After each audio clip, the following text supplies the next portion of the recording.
Well, good morning, First Christian. Congratulations. Congratulations. You are one of the 6 people in our church who aren't sick. So congratulations. So we're very proud of you guys. You must be taking your vitamin C, all that. Joking aside, we do have a lot of people in our congregation who are sick, and some of them, it's been fairly significant. So please remember those people in your prayers. I know that they would appreciate it very much, and it helps us to understand that we are a family when we pray for one another. So please do that. We're going to be in John chapter 13 today, it might say, what does it say? Yeah, so it says 12 through 15 up there, but that is misleading. I'm going to read 8 through 15. That was kind of a last-minute change on my part, so just to keep everybody on their toes, all the people in the back, people who do all the stuff on the screen. We're going to do that because there's something important that happens there at the beginning of that text.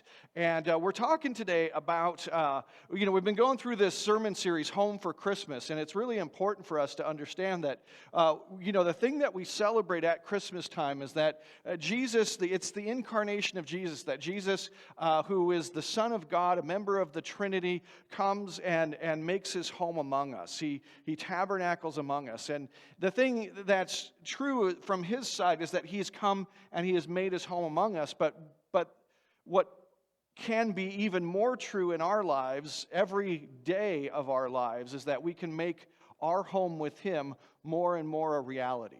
And that's what we wanted to focus on all through this Christmas season, is that he has come to make his home with us. Let's make our home with him. Let's make that more real in our lives each day. And so today we're talking about chores and belonging. Because, as anybody knows, when you were a kid, right, your favorite part of being part of a family was the chores, right? Didn't we all we enjoyed that? We looked forward to it. We said, my goodness, how can I get more of this? If only we could skip going to Disneyland and just do chores. When I was a kid, one of my father's favorite things to do was to hear us complain about being bored. Anybody else have a father like that? He enjoyed hearing us complain about being bored because that meant he could put us to work.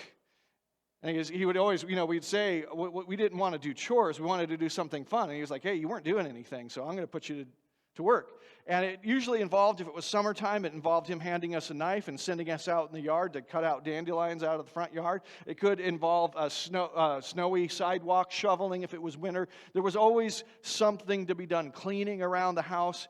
There's always something to be done. And as a kid, that wasn't my favorite part of life.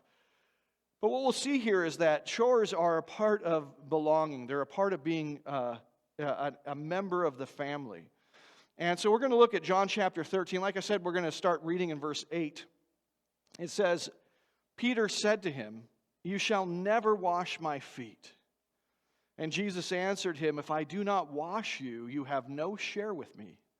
Simon Peter said to him, "Lord, not my feet only, but also my hands and my head." And Jesus said to him, the one who has bathed does not need to wash except for his feet, but is completely clean. And you are clean, but not every one of you. For he knew who was to betray him. That was why he said, not all of you are clean. When he had washed their feet and put on his outer garments and resumed his place, he said to them, "Do you understand what I have done to you? You call me teacher and Lord, and you are right, for so I am. If I then, your Lord and teacher, have washed your feet, you also ought to wash one another's feet. For I have given you an example that you also should do, just as I have done to you." Now, this is a really important passage for a number of reasons, and this gets talked about, and it's not always clear how we put this into practice. There's a lot of different examples or ideas of how do we do this. Does Jesus mean literally we need to be washing each other's feet? Is there something more going on? It's very interesting to me that in verse 12, he asks the question, "Do you understand what I have done to you?" Now, obviously, that question isn't just like, duh, right? You washed our feet? That's not what he's asking, right? He's asking, do you understand the significance? Do you understand the meaning? Do you understand the purpose? Do you understand the the symbolism even of what's going on here? Do you understand how vital and important this is? And today what we want to do is we want to look at that and try to understand it a little bit better, because in understanding it better, we can make our home with Jesus more real this Christmas. So let's first talk about Jesus and chores. Secondly, we're going to talk about chores mean belonging. And then finally, we're going to talk about chores mean elevation. So let's first look at Jesus in chores, because we want to see that this is not just Jesus doing something for like the social media credibility, right? Jesus wasn't filming this and putting it on his Facebook page or any of the other social media things, putting it on X or anything like that. Jesus wasn't trying to get credibility by doing this. This follows a bigger pattern of Jesus' life. In Philippians chapter 2, verse 7, a passage that we covered recently, I want to emphasize this aspect of it. But he emptied himself by taking the form of a servant, being born in the likeness of men. Taking the form of a servant is an interesting phrase, and that word form can mean a lot of different things in English that it doesn't necessarily mean in the original language. When you look at something, we could say, well, Jesus took the form of a servant, so he kind of disguised himself as a servant, or he kind of made himself for a moment into a servant. But that's not exactly the sense that word has. It's more of a revelation of who Jesus is. It's not Jesus kind of putting on something. It's more of Jesus revealing something, a truth that was already there, that was already existent. We'll come back to that because it's going to be very important. But Jesus is not putting on service as something that, he does every once in a while. He does a service project, or he goes down to Mexico and builds a house. Not that that's bad, but it's not something that it's not a task that he's going out to manage, but he's revealing a nature to himself. Now, those things can be revelatory of a nature, or they can be tasks, depending on how much it's a part of who we are. And with Jesus, it goes all the way down to the core of his being.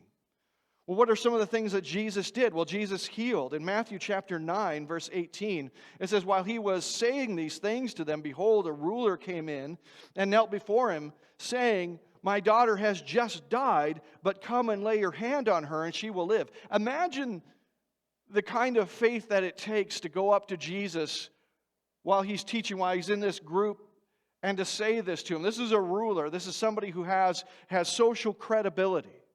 This is somebody who's looked up to. And they're going up to Jesus, and they're saying something that seems absolutely preposterous, doesn't it? Imagine the depth of emotion that this person is feeling. Their child has just died.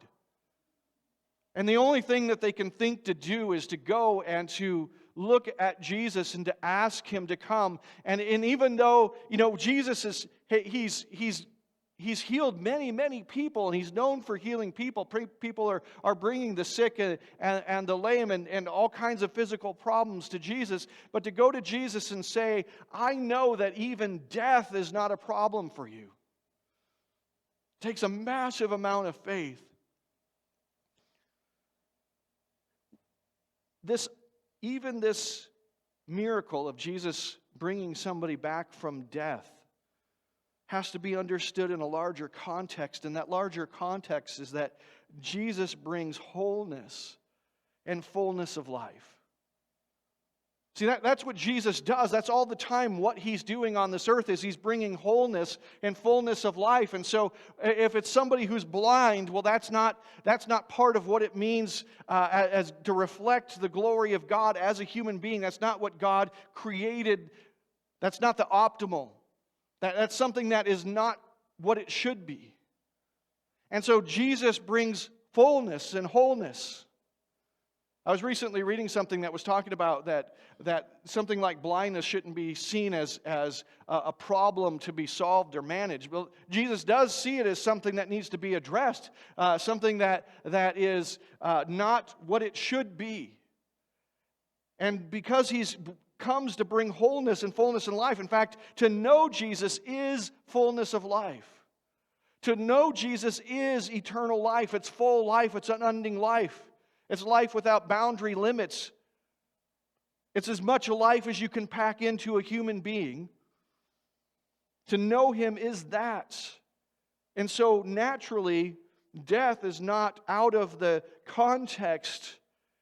It's just the most extreme form of what Jesus is already doing. The reality is that although none of us are dead here, we're all missing out on life. We all have deformities in our souls.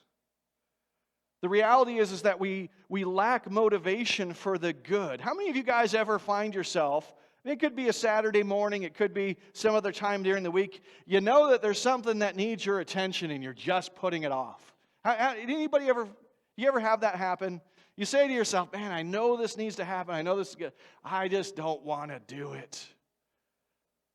You know it's a good thing. You know it's a good thing for you. You know it's a good thing for your family, but you're just having a hard time finding the motivation to do it. You don't spring into life saying, here's a good thing that I can accomplish today.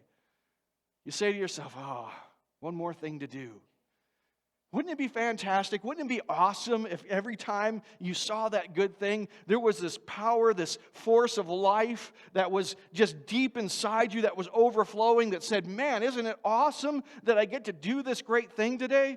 Wouldn't it be fantastic if every day that's what it was, and then something unexpected happens and you don't go, oh man, you say, here's an unexpected opportunity to do some great thing today. Man, isn't this fantastic? And you met that with joy. Wouldn't that be great? Maybe I'm describing you already. And if that's true, man, more power to you. But I know that we as human beings often struggle with this. Why? Because we don't have the fullness of life that Jesus has and that we have been made to have. We have a lack of motivation for the good, and we don't fully enjoy all the things that we should. We don't fully enjoy those things. We don't see those things as the good and the thing that's worthwhile that we often should. We often look at it from our perspective and not just God's perspective and how good this thing is. Because you know what's interesting is often in meeting people's needs, it requires a lot of sacrifice for us, and we focus far more on the sacrifice than we do on the need being met. How many of you have ever had that time in your life where your family's sick? You guys are here. Yeah, Chad, you have that right now, don't you? But you guys are here, and so at least some of you are healthy. But think back to that time when your family is not healthy. And you got little kids, maybe they're in diapers. You know what that means? I don't want to be graphic here. But put your head in that space for a second.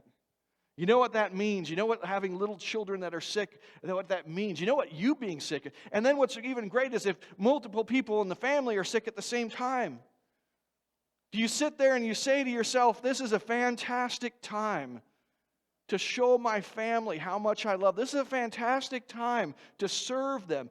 You know, the kids up in the middle of the night crying for the 15th time, and you say to yourself, man, this is an awesome time to really do something that has a meaning and value because my child is sick and they need to be comforted, and they're suffering so much, and it's my time, it's my opportunity. Or do you say to yourself, oh, please just go back to sleep? Have you been there? Jesus wants us to have fullness of life, and Jesus is bringing fullness of life everywhere he goes. Jesus is also inviting people to the kingdom. In Matthew chapter 11, verse 4 through 6, we covered this passage recently, and there's this great bit that we didn't get to because, you know, in every one of these passages, there's so much, and you have to kind of contain yourself. But I want you to get to this great bit that's in here. It says in Matthew 11, chapter 4, or chapter 11, verse 4, it says, and Jesus answered them, go and tell John what you see and hear. Remember that? John the Baptist, he's introduced Jesus here to the world. Like, here he is. Here's the guy. And then he's in prison, and he's not going to get out of it. And he asks his disciples, is this guy the guy? Go ask him if he's the guy. And so the disciples go and they ask Jesus, are you the guy? And Jesus answered them, go and tell John what you hear and see. The blind receive their sight. The lame walk, lepers are cleansed, the deaf hear, the dead are raised up, and the poor have good news preached to them, and blessed is the one who is not offended by me. Now, we go through that as a list, and we say, yeah, but did you notice? Let's play that game. One of these things is not like the others. Did you notice in the list? One of these things is not like the others. How many of you guys noticed that? What's the one that's different here? The blind receive their sight. Okay, blind, and then you see. The lame walk. Okay, you're lame, and then you start to walk. That makes sense. Lepers are cleansed. They have leprosy, and then they're cleansed from leprosy. The deaf hear. Okay, they were deaf and then they hear. The dead are raised. Okay, they're dead. They were dead, and now they're not dead anymore. See, that makes all kinds of sense. And then it says, and the poor have good news preached to them. You see the difference? It doesn't say the poor are now, they have all kinds of money. It says the poor have good news preached to them. Now, I'm not suggesting that when we encounter people who are poor, we don't try to do something about that poverty. What I'm suggesting is that poverty is something that can represent, in biblical terms, something more deep and more significant than a lack of financial resources. It's very interesting when you look at this, that Jesus says that the poor will have good news preached them. Jesus is inviting people into the kingdom. Why doesn't he say that I gave money to the poor? He doesn't say that. It seems very incongruous when looking at the rest of the list. But why? Because really what it means to be poor, to have poverty, is to have no place in society. The poor have ultimately, they have a lack of resources, but that's not the ultimate problem. That's not the spiritual issue. That's not the deeper concern. The deeper concern is that when you're very, very poor, you have no place in society. Think about this.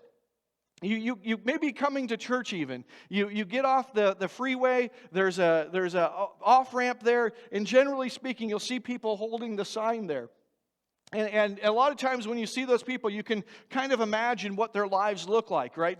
They don't have a job, and they don't have a family. They're homeless people, right? They don't have a job, they don't have a family, they don't have a place to go, they don't have meaningful family connections. They're not part of society. They live on the outside, on the fringes. There's no place for them.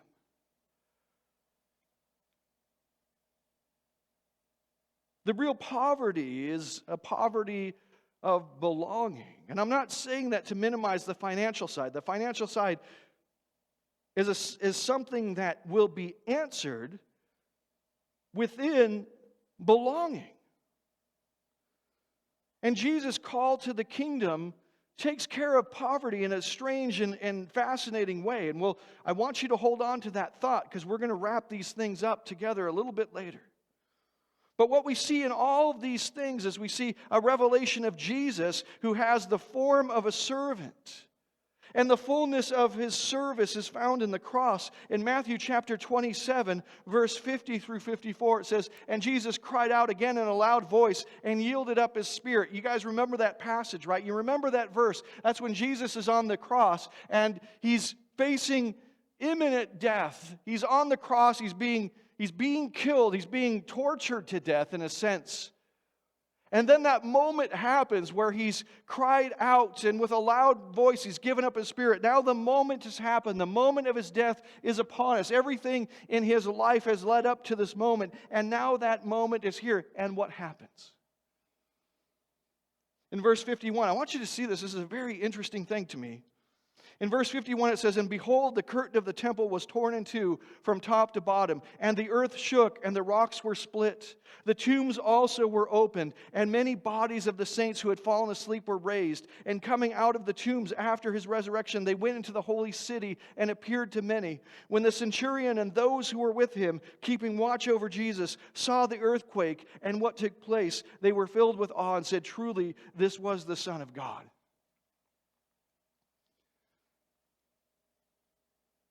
The ultimate act of his service is to give up everything, his entire life, his existence, is to give up his life, the bodily life that he has on this earth.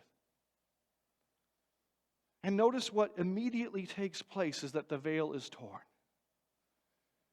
Now that veil is the veil in the temple. It separates the Holy of Holies from the holy place.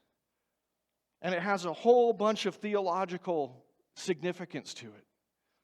And we can't get into every aspect, but there's an aspect to it that I think we often overlook, and that is this.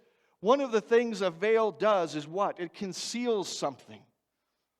The whole idea of a veil, the whole idea of what the veil does is it does a number of things, but it protects, and one of the things that it does is it keeps you from seeing what's on the other side. All through the Scripture, this idea of a veil, God veils His glory.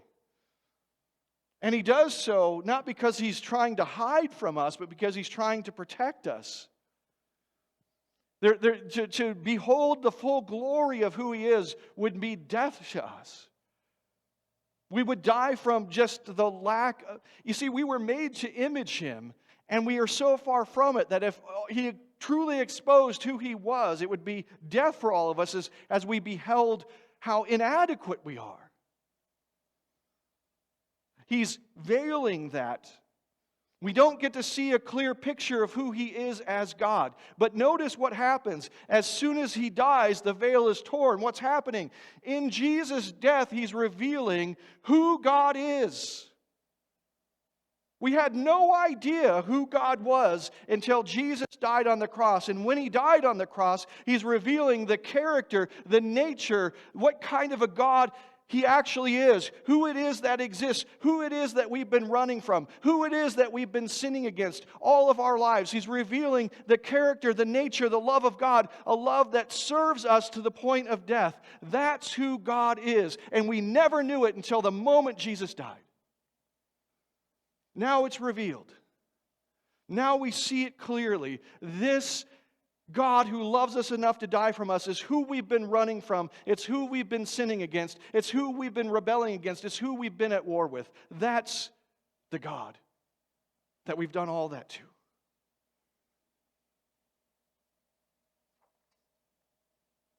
Our eyes are opened.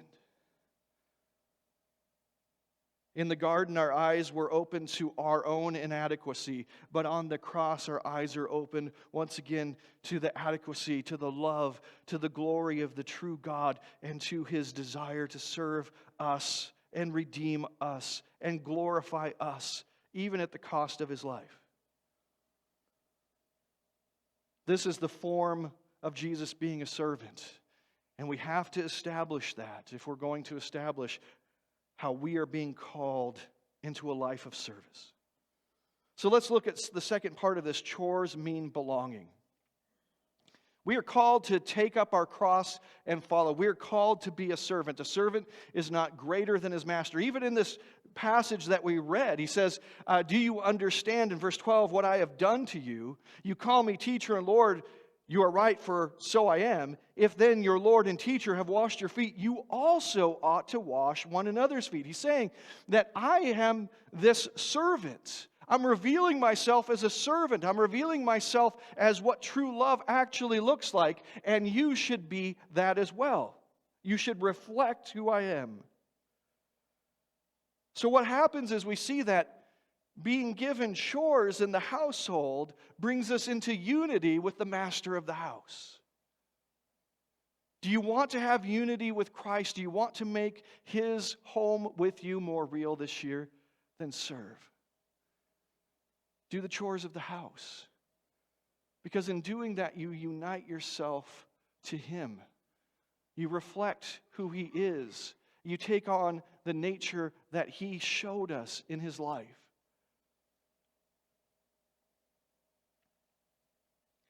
Belonging is relationship. It's not just being in the same geographical proximity, but it's relating to, it's resembling. Belonging comes, in fact, through responsibility and service. And this is one of the things that we often don't understand.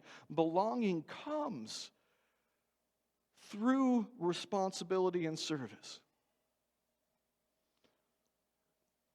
I would like, if it's okay with you guys, to go out into the parking lot and pick out the best car and have it be mine. Is that anybody have a problem with that? Anyone? Yeah, couple. No. It's got to have 4 wheels. Enough of that stuff. Motorcycles are for chumps. So here's the thing, right? You guys would probably have a problem with that, right? How many of you guys have ever had a dream car? Anybody ever here have a dream car? You think to yourself, what do you think about when you think about your dream car? Somebody yell out what their dream car is. Anyone? A self-driving Tesla. Okay. At first I heard a golf driving. I thought you were going with a golf cart, and I was really going to be upset with you. But, self-driving Tesla is pretty cool. Anybody else? Yours doesn't work, and you'll see why. Anybody else? Somebody, yeah. 69 SS Chevelle. Okay, what did you have? Okay, yeah. Okay, now we're talking like some exotic car. Like we need some exotic car. So when anybody ever have a dream car, an exotic car, a Ferrari, Shelby Cobra, a Ford Shelby, that 86 one? Anybody ever have that? Raise your hand. No, wow, you guys just don't dream big enough. This is where we go into the health and wealth. I tell you, God wants to give it to you, right?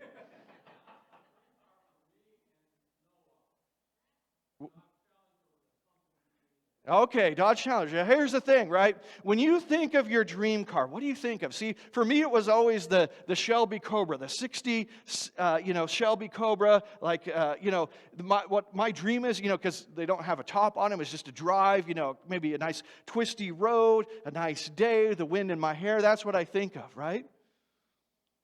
And when you're thinking of that exotic car, that's what you're thinking of. You know what you get when you buy that exotic car? Not that. At least not very often. A lot of times you see these people who have these exotic cars and they've got like 5,000 miles on them and they're like 10 years old, right? Why? Because the reality is that that's not what you're doing mostly. What are you doing? You're paying for the service of that car. That's what you're doing.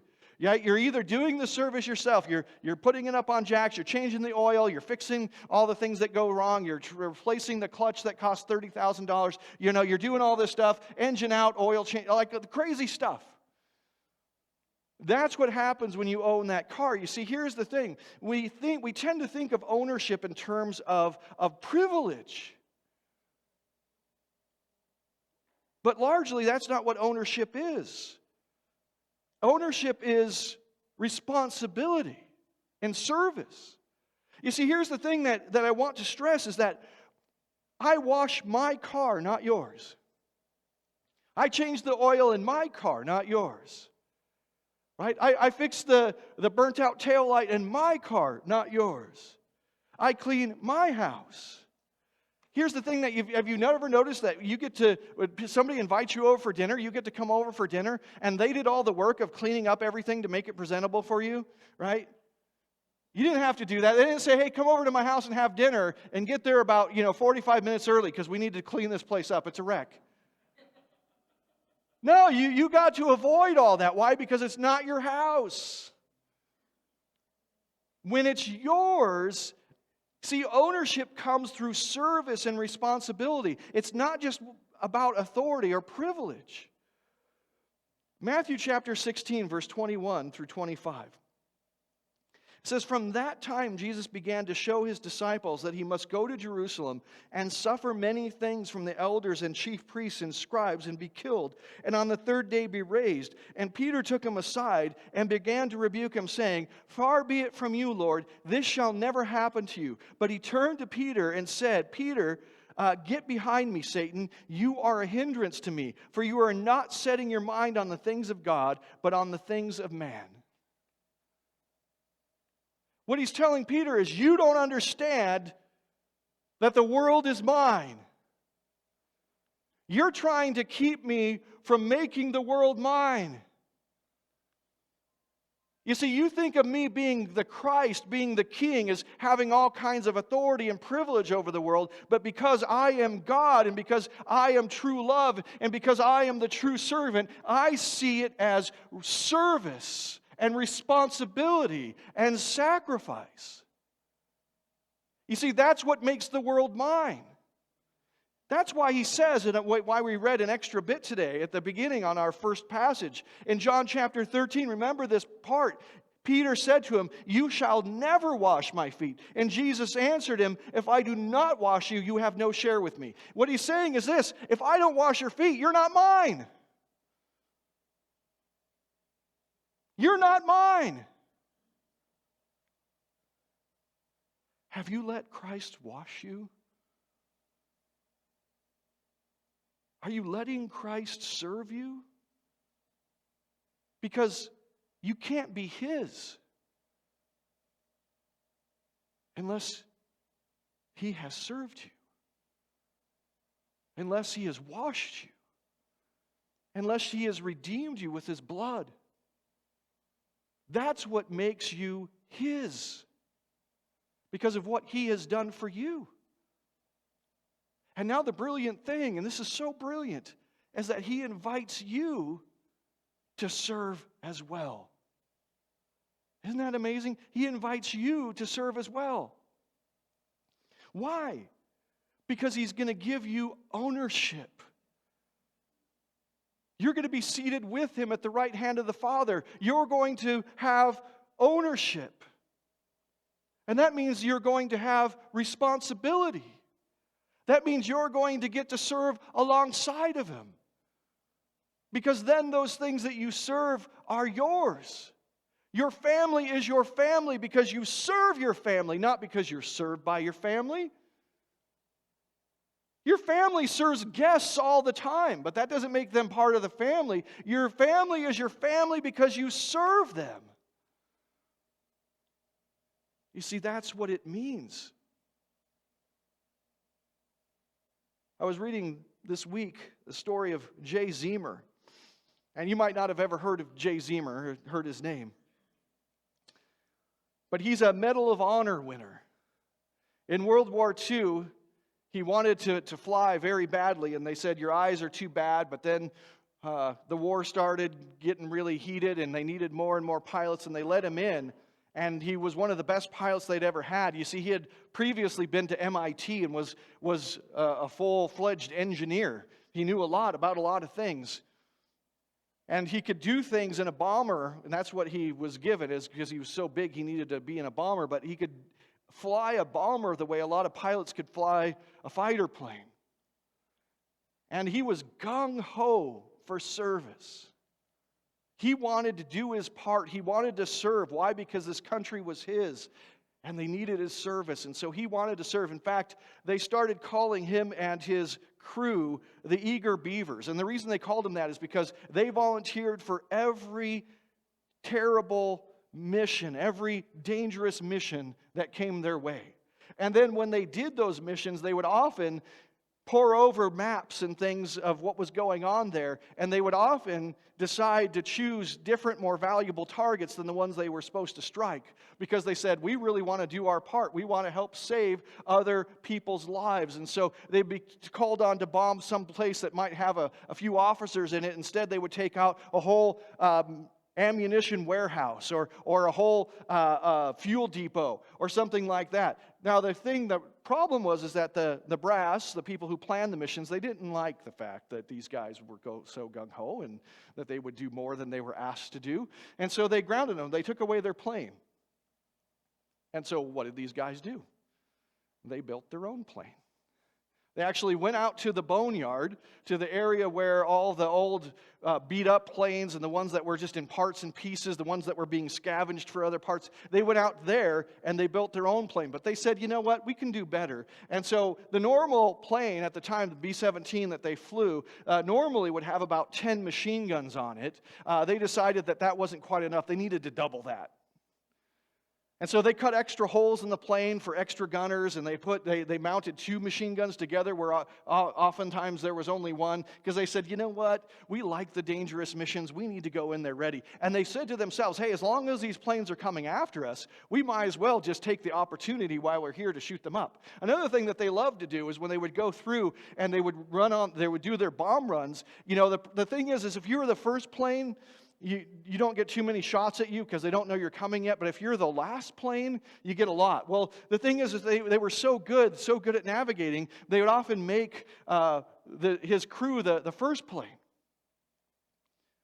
But the problem with that is it wasn't dangerous enough for them. They didn't feel like they were doing enough. So after dropping their bombs, they would circle around and get back in line to have another go at the target.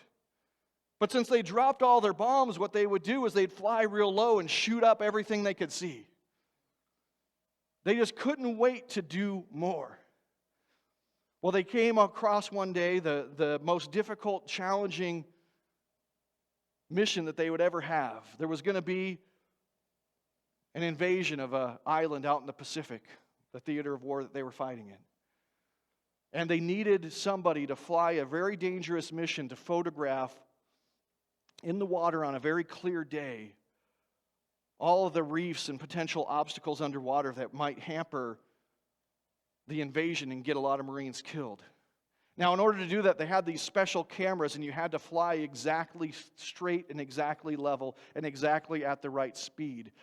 Otherwise, these cameras, the images wouldn't be worth anything. And so they realized that they would be flying long enough and low enough and slow enough that they were going to be a target for all the Japanese Zeros that were stationed at that island. And sure enough, as they're flying, they could see off to the side. They can see guys scrambling to their fighter planes. They could see them gassing up. They had the choice, do we run now, we can make it, or do we keep flying? And what they decided to do was keep flying because they thought about those Marines that would die if they didn't do their job. And so they stayed the course. And about 20 Japanese Zeros went up to face them. And because they were just finishing their run, they had to keep level and straight. The first Japanese came in and they couldn't do anything. They couldn't turn to one side or another. And so Jay Zemer, the pilot, he could see these Japanese Zeros coming straight into his plane. And while they had 50 caliber machine guns to shoot at the Zeros had 20 millimeter cannons to shoot at them. And so they could outrange them easily. And so he sat there at the controls flying them as 20 millimeter rounds started impacting the plane, going into the cockpit and exploding, killing his best friend, the navigator, and severely wounding him. After that first pass, he realized that they had all the footage that they needed, and so now he could start evasive maneuvers. And he had developed this tactic where as the planes would come in, he would dive and bank his plane so that all of his machine guns could be brought to bear on them, and they shot down a number of planes. And as the Japanese Zeros ran out of fuel and had to go back, he turned over, as he started to lose consciousness, he turned over the controls to his co-pilot. As they landed, they knew that Jay was dead. All the medics ran up to the plane. There was a number of people wounded. The navigator was dead. They looked at Jay and they said, well, he's dead. Move on. But after they had gotten all the wounded off the plane and started to get the bodies out, they realized that, in fact, he was alive. He ended up making a recovery and earning for his service the Medal of Honor. What does the Medal of Honor mean? You see, what happened is because Jay Zemer wanted to serve, he then belonged. And there's a number of things that the Medal of Honor gets you.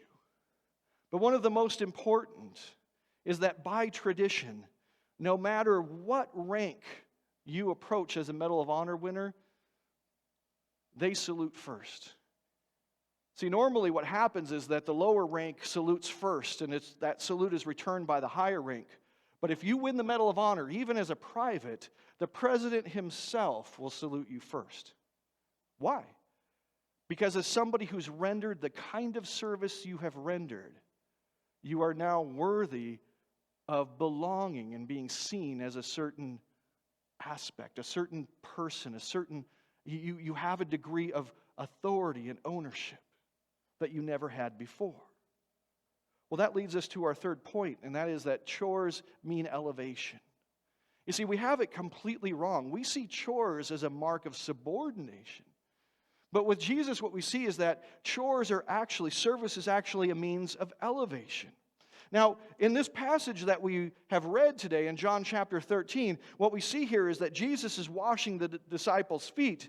And, you probably heard that this was considered a pretty low task.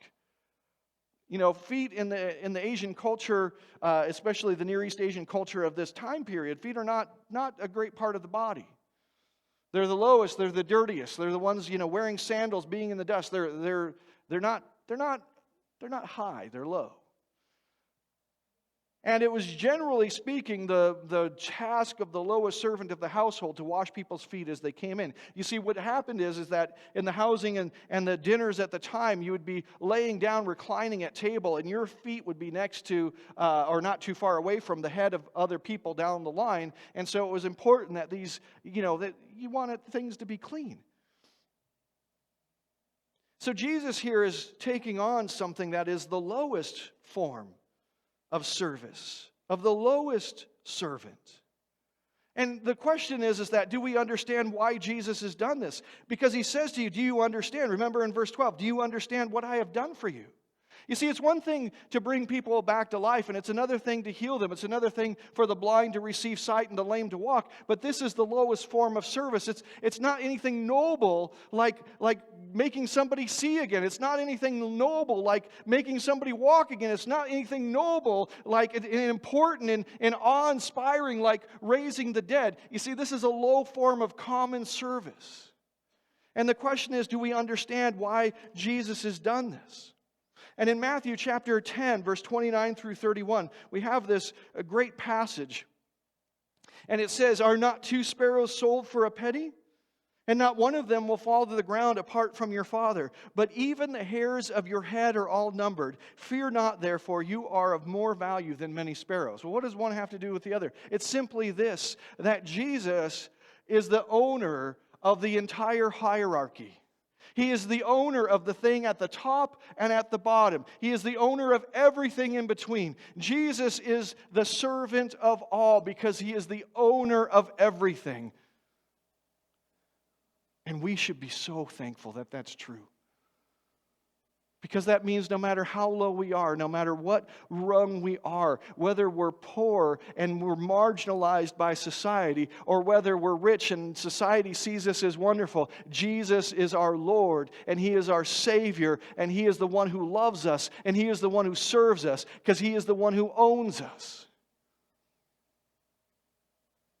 There is nothing so low in creation that Jesus is not Lord of it. It belongs to Him. It is part of His home. You might not see yourself as important. You might not see yourself as something that has a lot of nobility. But you have nobility because Jesus the King owns you and loves you and serves you. So what we see here is that chores don't mean servitude, they mean elevation. Jesus is the King of kings and the Lord of lords. And when He had served us on the cross, and He had died for our sins, and He had been raised from the dead, He ascended to heaven to sit at the right hand of the Father, where all authority in heaven and on earth were given to Him. Why? Because He owns everything. Why? Because He serves everything. You see, the elevation of Jesus to the King of kings and the Lord of lords, and the fact that Jesus served everyone and took responsibility for everything, are connected.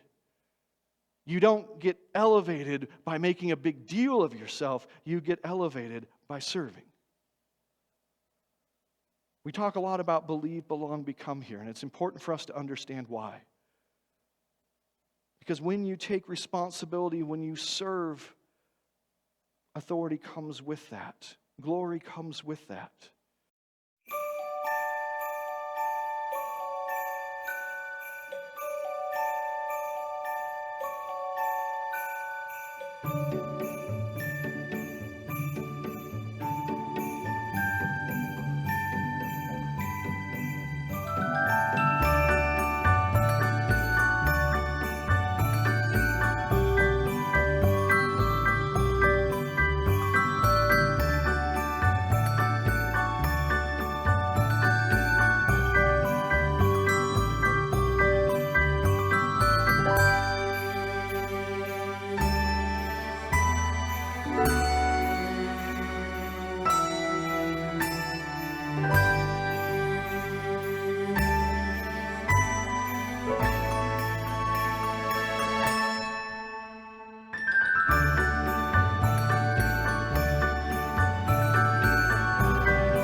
Thanks for joining our worship service today.